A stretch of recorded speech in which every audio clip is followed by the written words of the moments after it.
You're tuned in to More Living with Jim Brogan, broadcast live from the Brogan Financial Studios at News Talk 98.7, where old-fashioned values, expert knowledge, and genuine understanding come together to give you the retirement straight talk you deserve.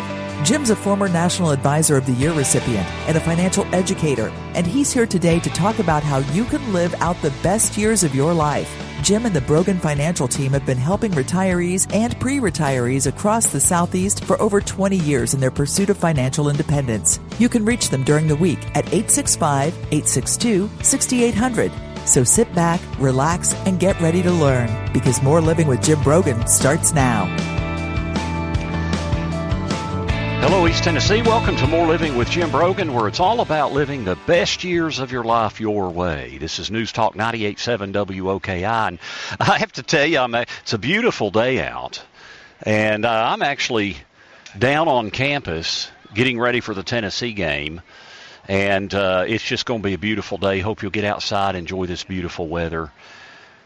Today, I want to talk about tax planning in the new age. Are you concerned about future income tax rates? I know that, with the Tax Cuts and Jobs Act now permanent, as Congress voted that into law as a permanent reduction, Trump signed that. So our Tax Cuts and Jobs Act from the beginning of 2018 is now permanent.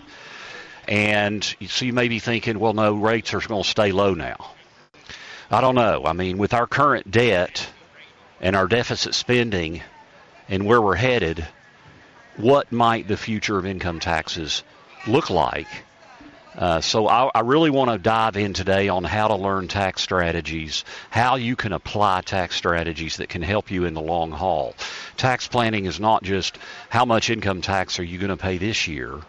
It's how much tax are you going to pay in future years. And I think for most of us, income taxes are the greatest expense that we will have in our lifetimes.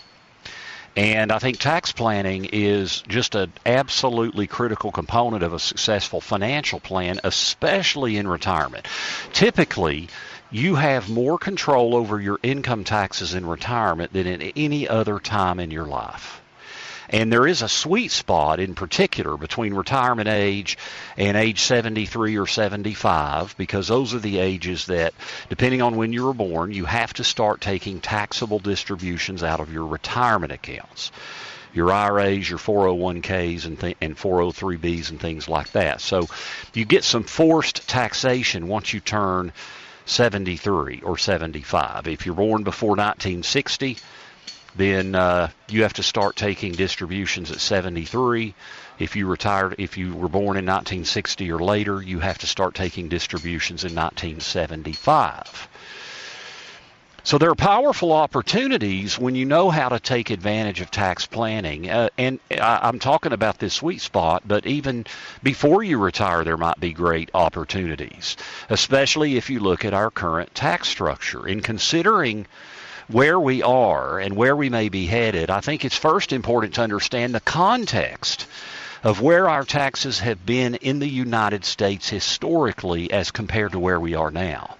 We can learn a lot by looking at the history of income taxes. We should look at, in addition to that, at our government spending. What does government spending look like? What does our federal debt look like as a percentage of GDP, and how has that potentially impacted our federal income tax code? We can learn a lot from history. So let's look at the history of our income taxes. Do you know when our first income tax was? Our current income tax structure started in 1914, but our country's first income tax actually goes back to the Civil War, when Abraham Lincoln instituted an income tax to help pay for the Union's effort in the war. And then after the Civil War, that tax later was repealed. So it was used to help fund the war. Now then, in 1894, Congress actually tried to institute a federal income tax, and the tax was found to be unconstitutional due to Congress not considering the population of each individual state, which was required by the population. So then in 1909, Congress passed the 16th Amendment, which allowed taxation of income regardless of the population in each state. And then in 1913, the 16th Amendment was ratified, and we've been paying income tax ever since. So the tax system since then, that started in 1914, has been a marginal system. So the system we have now, the basis of it was started in 1914, and it is marginal. Now, in 1914, for you to pay any income tax at all, you had to make over $3,000 in 1914. So I think it's important to understand not many people in 1914 made more than $3,000 to pay income taxes. And if you did make more than $3,000, the first marginal tax rate was 1%. And your first $20,000 of taxable income was taxed at 1%. And then when you got up over $20,000, anything over $20,000 was taxed at 2%. And it kind of graduated on up. And then if you made over $500,000 in 1914, which, let's be honest, that's the Vanderbilts and the Rockefellers, right? Your highest income tax rate was 7%. And that was on any income tax, on any income over $500,000. So, it's important to understand that not all of your income tax is taxed at the same rate. So, for example, if you're in a 22% income tax bracket today, that's merely your marginal rate. That's what your last dollar was taxed at. And it's critically important to understand those marginal rates so that you understand when you do tax planning, if you do something like a Roth conversion, what is your tax rate going to be on that conversion? If you reduce taxable income, what is that actually going to save you on your tax return? So, when you bump into a new tax bracket, only income over that amount is subject to the higher tax. Your first dollars of income are taxed in the lower brackets. So, for example, as a married filing jointly, your first $23,000, $24,000 of taxable income is taxed at 10%. And then it goes to 12%. So a good way to think about that is the first $20,000 of earned income, you, me, Warren Buffett, Elon Musk, we all pay the same ordinary income tax rate on the first $20,000, on the first $50,000, on the first $100,000. We all pay the same amount of tax. Now, a good way to examine our tax history is to look at what have our highest tax brackets been historically. And I'm looking at a chart that goes all the way back to the first income taxes in 1914. And as I said, the highest rate in 1914 was 7%. Now then, in the late 19-teens, so 1917, 1918, the highest income tax rate actually spiked way up to near 80%. Well, what was significant about 1916, 1917, 1918? World War I, right? We had to fund the war. And then after the war, in the early 1920s, the tax rate started to come down. In 22, 23, it came way down under 50%. And then for most of the roaring 20s, the highest income tax rate was around 25%. And then we know what happened in 1929. We had the Great Depression. And government spending went way up. So in the early 30s, the highest tax rate spiked from 25% all the way up to over 60%. We had the New Deal in 1934, 1935. That was when Social Security was created. Okay? And our highest tax rate spiked up to almost 80%. Then, our highest marginal rate in our history of the United States is 94%. When did that happen? That was in 1946. So what was significant about 1946? We had to fund the war, right? From 1946 through 1964, our highest income tax rate was over 80% for all of those years. Now, then we had the Revenue Act. So all the way to 1964, we had the Revenue Act of 1964. It brought the highest income tax rate down to 70%. We had the Economic Recovery Act of 1981 under Ronald Reagan that brought the highest tax rate down to 50%. Then we had the Tax Reform Act of 1986, brought our highest income tax rate down to 28%. And today, our highest income tax rate is, of course, 37%. And since 1986, so really this is year 30, we have had an era of very low federal income taxes. I mean, I'm looking at the chart, we had the roaring 20s when the highest income tax rate was 25%. But other than that, our history of our income taxes in the United States had been much, much, much higher until the last 30 years. And it's been relatively low. Now, it doesn't feel like we're in a low tax environment, right? Because every time we turn around, we're taxed. We pay sales tax. We pay property tax. Now, luckily, in Tennessee, we do not have an income tax at the personal consumer level. We do have some business income taxes, but we don't have a personal income tax in the state of Tennessee, which is a tremendous advantage for those that want to retire in the state of Tennessee, because it can be a huge difference compared to some other states. But our tax system, our tax rates are low today. So when I look at this chart going back to 1914, what I see is, with the highest marginal rates, when we have had economic stress, either due to war, something like the Great Depression and government spending, when we've had things like that, tax rates went up.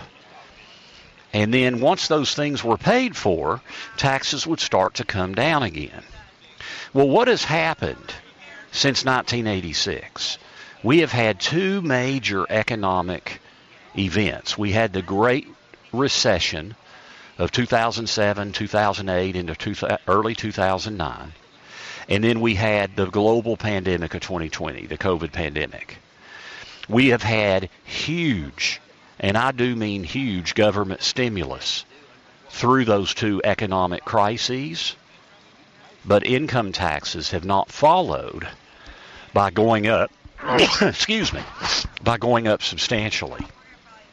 So, we look at the history, we look at, and we really, if you look at any civilized society in the world, when federal debt levels have gone up and there's been need for economic stimulus, the reality is the governments have increased tax rates all over the world.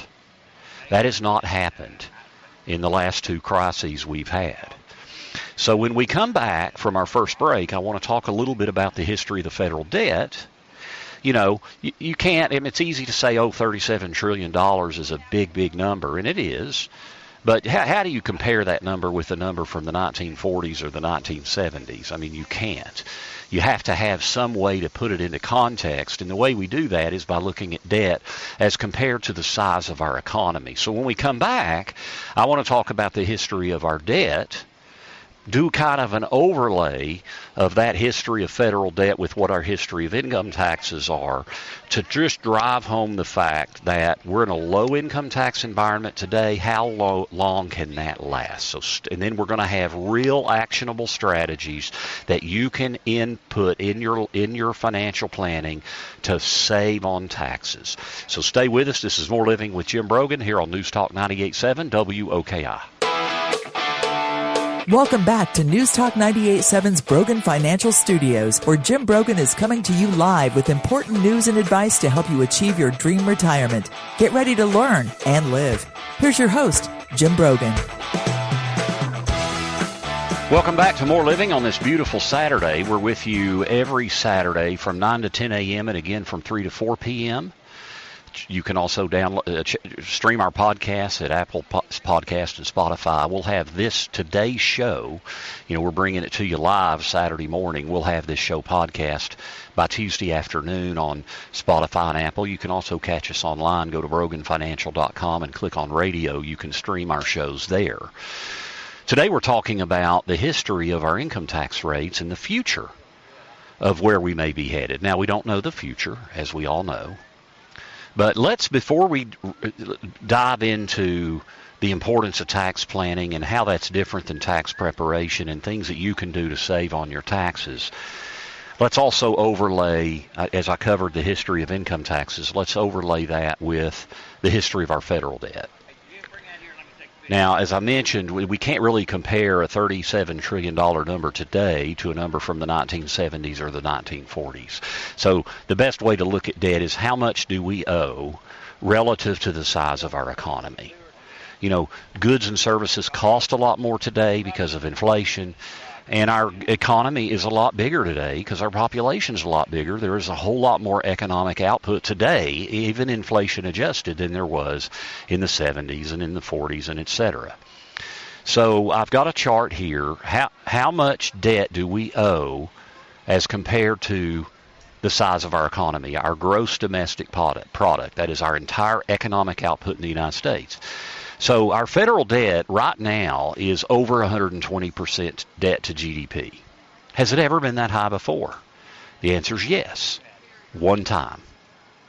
It was at 121% in 1946. Now, of course, we had to fund the war, right? So we had huge government stimulus to help fund World War II. And that was part of the history of the income taxes I was talking about. When we had wars, when we had Great Depressions, when we had those kinds of things, income taxes then ended up going way up.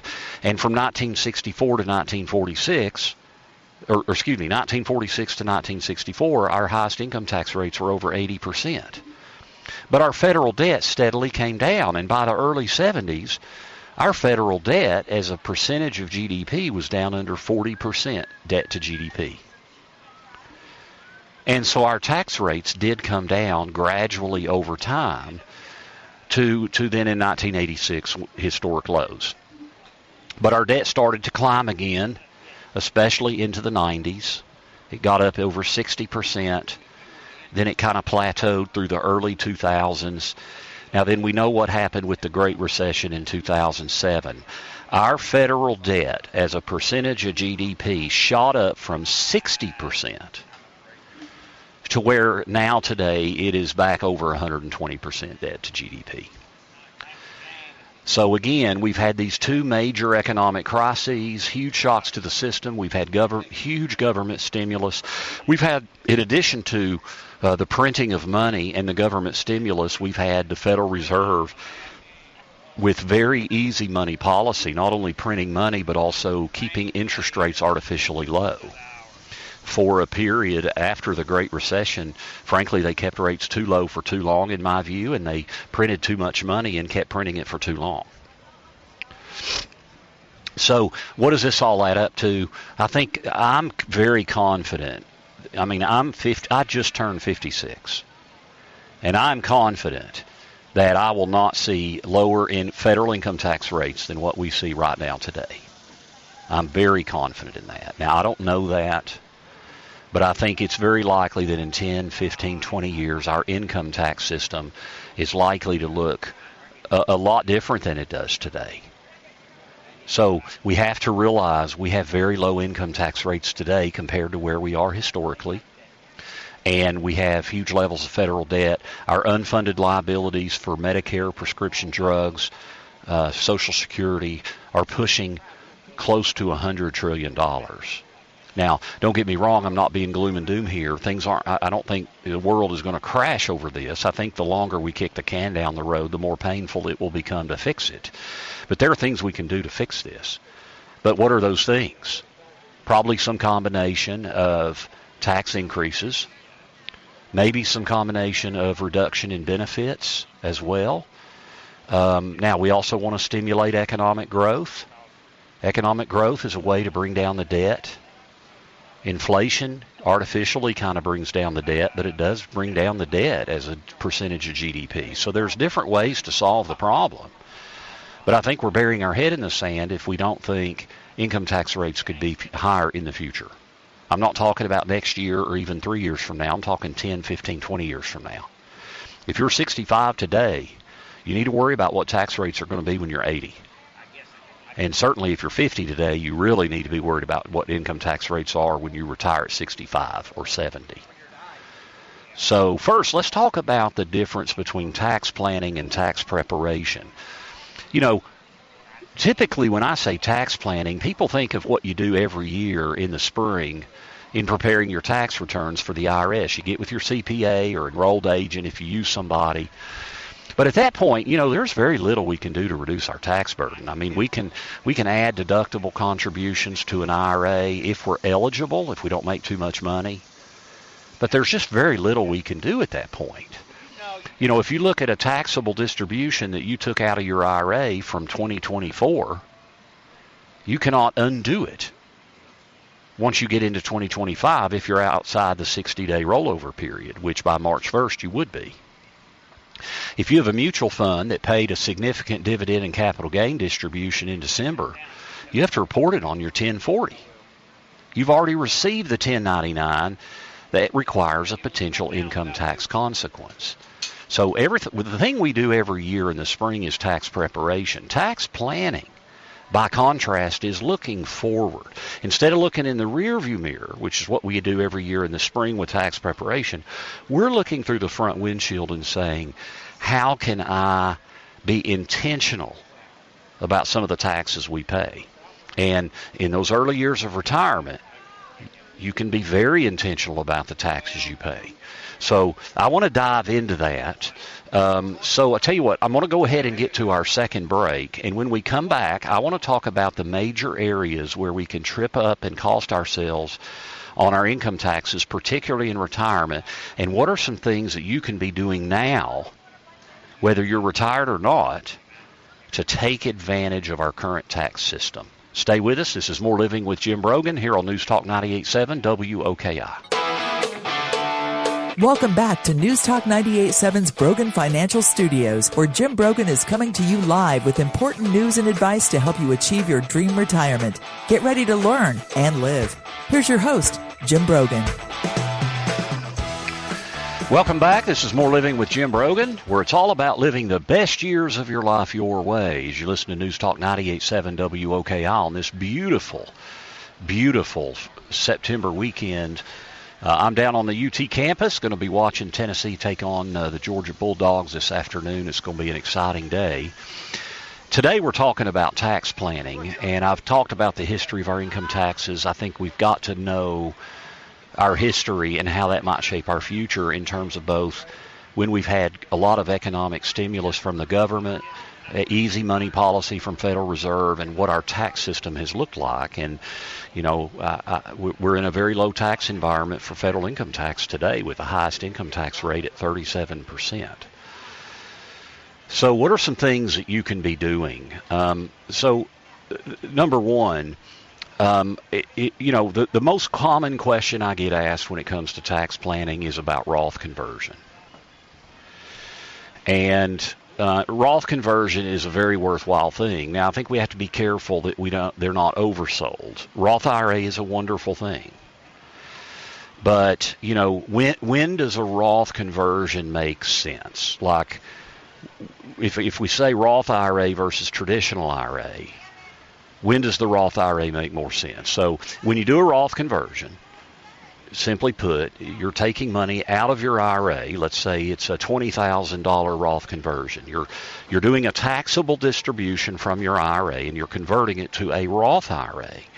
So you have to pay the income tax on that $20,000 in whatever marginal tax rate you're in, which gets back to understanding your marginal tax rate. But you have to pay that tax up front, right? So you have to come up with money to pay that tax. So when the Roth makes sense is if the tax rate when you do the conversion is lower than what your tax rate will be in the future. That's when Roth makes sense. If your tax rate in the future is no different than it is now, Roth IRA doesn't really, in the end, it doesn't really do anything. You either pay the tax up front and then get tax-free growth, or you don't pay. You get a tax deduction up front and then it grows tax deferred, and then you pay tax at the end. When the Roth wins is when your tax rate at the end, when you take money out of a Roth, when that tax rate would have been higher. So in other words, if income tax rates are higher in the future, that's where Roth conversion might make sense today. But then we've also got to look at how much is our income today for income taxes and how much might our taxable income be tomorrow. And, usually when you're in your last 10 working years, your income, those are your peak earning years. So, your taxable income may go down a good bit in those early years of retirement. So should you be doing a Roth conversion when you're in your primary working years? Well, I don't know. Let's look at the data. The 24% marginal tax rate currently goes up to almost $400,000 of taxable income if you're a joint filer. Okay, if you're a single filer, it goes up to almost $200,000. So 24% is a very attractive tax rate for somebody that's making $250,000, $300,000, $350,000. So then you can look down the line and say, well, when I'm retired, Jim, I doubt I'm not going to have $350,000 of taxable income. Well, you may have $200,000. What are your income sources going to be? If you have a large IRA, when you take IRA distributions, those are going to be fully taxable. Your Social Security strategy affects your tax planning. Your investments, what's your investment taxation look like? All these things have to be considered. But if your income is going to go from $350,000 to $150,000 in retirement, does it make sense to do a Roth conversion in a 24% tax rate if you're at $350,000? It may not make sense. Okay, because your taxable income is going to go down.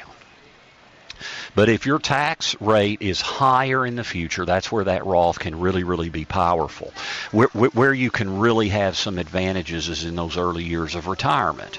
And one of the biggest things I see people make mistakes is how do you draw income in retirement, and what is the tax consequence for drawing that income? So, remember, you don't have earned income in retirement. So that means you've got to pull money from your life savings. You're now no longer saving and accumulate money. You're going to be withdrawing and spending money. And where do you pull it from, and what is the impact on your tax return? If I need $10,000 and I go down to the bank and I pull out $10,000, does that generate a 1099? That I have to report on my tax return? No, it does not. I've already paid the income tax on that $10,000. So taking that money out does not trigger income tax. Now, if I take an IRA distribution or a 401k distribution, those monies are fully taxable as ordinary income. So I am going to get a 1099 on that $10,000, and I'm going to have to pay income taxes on it. Now, what if you have a stock or a mutual fund or something like that, and you have to sell the fund?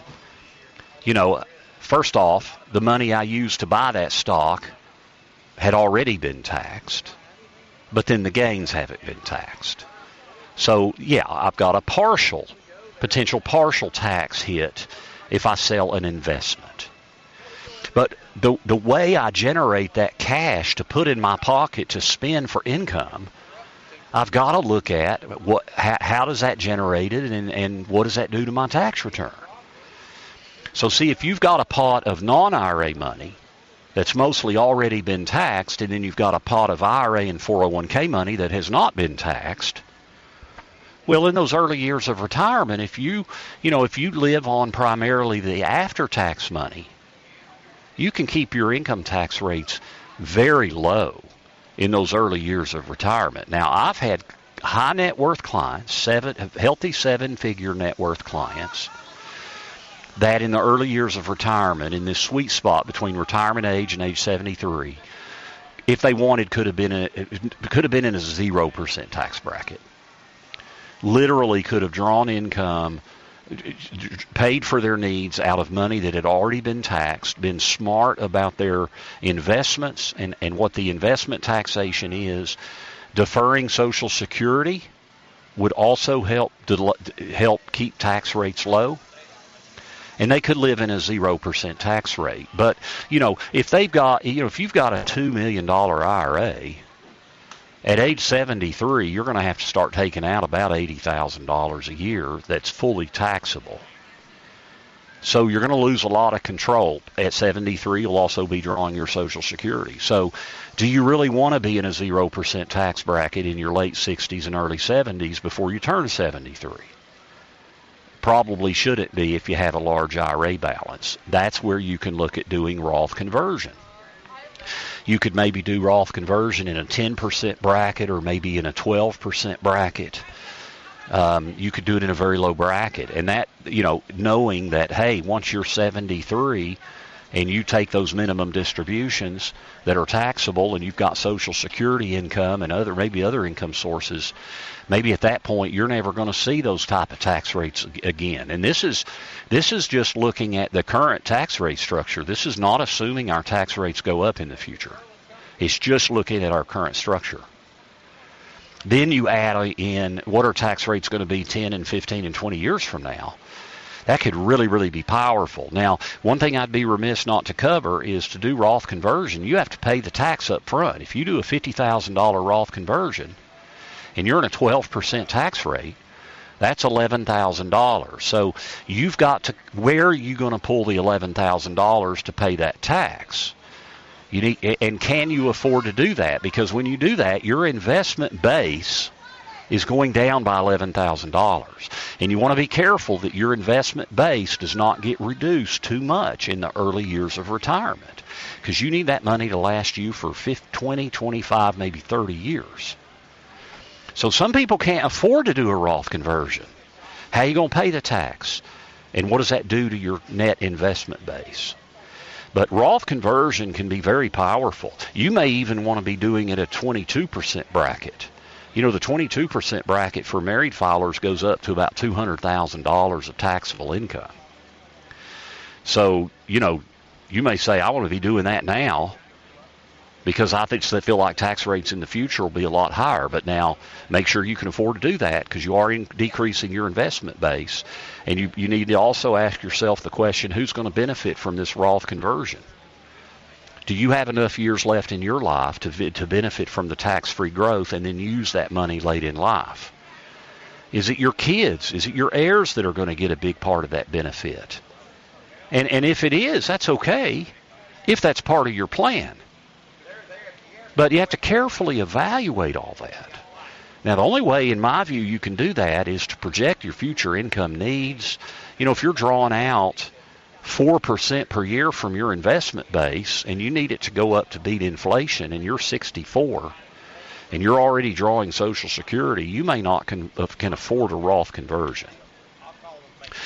But if you're only drawing out 1% of your investment base, you could easily afford a Roth conversion. So it just has to be carefully considered. And then we got to talk about investment taxation. Understanding how our tax code treats long-term capital gains. Our Congress has written a tax code to encourage investment. And the preferential tax rate for long-term capital gains is one of the greatest things Congress has given us in our tax code. A long-term capital gain, first let's define that. A long-term capital gain is where you buy something, anything, and you own it for more than 1 year. So 1 year plus 1 day. And then you sell it and there's a gain. That would be a long-term capital gain. Now, likewise, if you sell it and there's a loss, it'd be a long-term capital loss. Well, the tax rates for long-term capital gains are different than for ordinary income. And in today's world, if you're a married couple and you're both 65 years or older this year, your standard deduction we got that new senior deduction in the new big beautiful bill. So your standard deduction is going to be over $40,000. It's going to be around $42,000, a little over 42, about $43,000 if you're 65 or older. So in other words, you could make $140,000. You take your tax deduction of $43,000, and your taxable income now is around $97,000. Do you know what the tax rate is for long-term capital gains if your total taxable income is $93,000. Your tax rate for long-term capital gains is 0. Any part of that $93,000 that is a long-term capital gain would have no income tax. So that is a tremendous thing that is often overlooked. People talk about loss harvesting all the time, where you sell off investments that generate a loss to help offset other investments that maybe have had a gain for the year. But then there are a lot of rules. You can't buy the stock right back within a certain period of time, at least 30 days, maybe 60, depending on when you last purchased the stock. There's just a lot of rules to follow. Not many people talk about long-term capital gains. I mean, if I buy a stock for $50,000 and it's worth $80,000, and I can sell it and pay 0% tax, I mean, I can buy the stock right back if I want to own the stock. But now my tax basis in that stock is $80,000. I didn't have to pay any tax on that increase from $50,000 to $80,000. So that is just a tremendous opportunity. Now, when you get up over $100,000 of taxable income for joint filers, then you have a 15% bracket. But that's better than that's better than 22 or 24%, which is what your ordinary income tax rates are. When we go all the way up the ladder, the highest capital gains tax rate is effectively 23.8%. If you're well up over $600,000 of income, because the highest capital gains rate is 20%, and then there's the 3.8% Obamacare or Affordable Care Act, that surtax that kicks in on income over $250,000 if you're joint, over $200,000 if you're a single filer. So the highest rate is 23.8. The highest ordinary income tax rate is 37. We have a 0% tax rate in our code for long-term capital gains. So I would much rather pay a long-term capital gain than ordinary income. So that's what I want to cover in our last segment. Are you investing today to be sure that you can take advantage of long-term capital gains tomorrow? Stay with us. This is More Living with Jim Brogan here on News Talk 98.7 WOKI.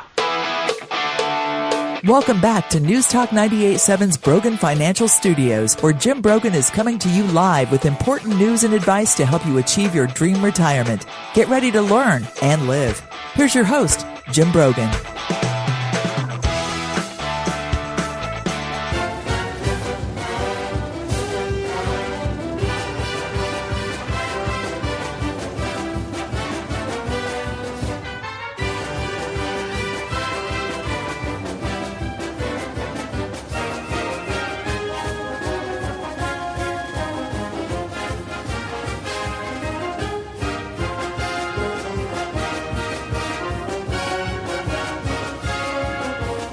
Welcome back to More Living here on News Talk 98.7 WOKI. We're coming to you from down at the University of Tennessee campus, and I've been talking about tax planning. Are you investing today to take advantage of long-term capital gains rates?